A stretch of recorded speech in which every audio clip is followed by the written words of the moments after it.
progression as an artist. And this place is just killer. So you go right from like the sort of dive, sort of strip row, or a really cool part of Knob Hill, to, you know, hanging out in like Chaco Canyon or cliff dwellings. Like, it was extremes, and the contrast is really just amazing here in Albuquerque. So it had everything. You know, the food was great. The people here, like, just amazingly cool and nice. I wouldn't change anything at all. Like how it came down and how it happened, and everyone that I'm meeting now is just like, it's great. I love it. I grew up around antiques, and my folks were huge antique collectors, and they had the house was filled with like Max Fleischer, like Betty Boop dolls, and Coney Island Popeye souvenirs, and so all of that shit like was around me when I was a kid, and I just fell in love with it. I just had this romantic idea of what that was all about, and I think that found its way into my work.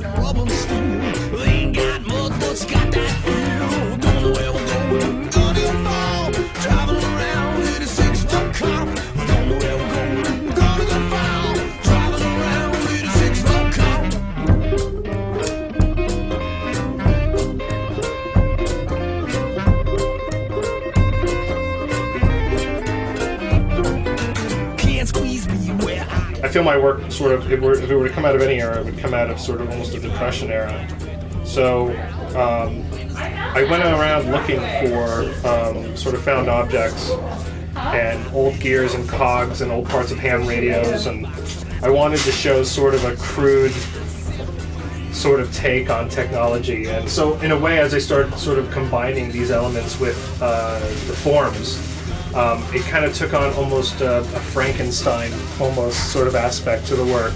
I just always liked, for all of my designs and my art, to somehow connect back into something that's distressed and sort of man-made and not perfect. And Ferg's work to me is like extreme. It's so minimal and so beautiful and so clean. I don't know, I think our worlds surround each other, and they're in a weird sort of orbit, but we're part of the same universe. To me, it's almost like my characters would have like preceded Ferg's characters historically. So by the time it got to Ferg's characters, the technology would have been worked out and everything, and that's why my figures end up being more crude and completely illogical. I typically don't use weaponry in my work, and so even the whole squat or the Trouble Boys project was just a little new to me, because I typically just don't use weapons in my work. And so conceptually, since I'm always interested in what makes things tick and what's the starting point behind anything, it was the right word. I mean, and obviously it just made a whole lot of sense to use trigger.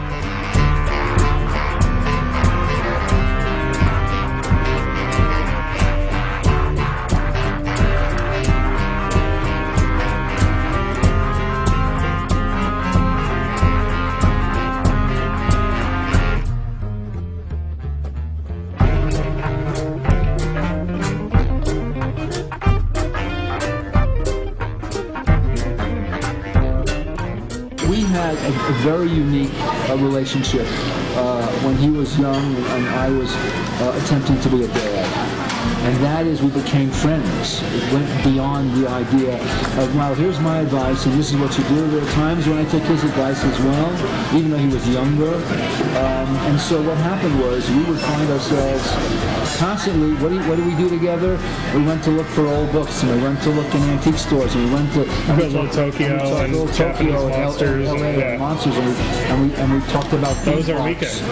Those are Saturday. I guess when everyone else was telling their kid how to deal with their credit cards and their banks, we were talking about monsters and riding around in LA at 105 degrees, looking for the weirdest things we could find and trying to relate at that level.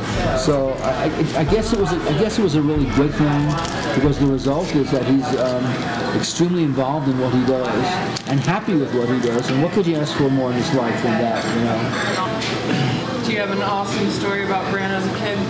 Well, you know, that depends on what you're looking for, right? If you're looking for... This is your moment, Mike. This is a kid, right? We're talking about a kid. This is your moment. Right? So we're not necessarily talking about the artist as the kid. We're talking about an awesome moment, which could be anything. One of those awesome moments took place in the kitchen when Brandt tried to do some kind of gymnastic between two counters, flipped himself up in the air and fell down on his back and knocked himself out unconscious. That was an awesome moment. Yeah, that was a good moment. That was definitely an awesome moment. There was also the moment where we went to Mexico. And as I was, that was an awesome moment. And then as you went on to go to a restaurant on the cliffs. We did what all parents do. We ignored the kid, met some new friends, started drinking. That's right? true. Had no idea where Brandt was, right? Discovered after we got a little kind of tipsy at the end of the day, Brandt had fallen into a river and was being carried down these rocks, and thank God. I fell into a canyon. I felt like canyon, right? Into the canyon. Like it wasn't like tumble. I fell, and then I got pulled down a mile of semi rapids, and I got thrown into this village, and I had to walk and find my way back up, and I was just soaked and battered and covered, and you were like, where were you? Yeah, and then we punished him for doing that. No, I'm just kidding. We didn't punish him. Here's one more awesome story.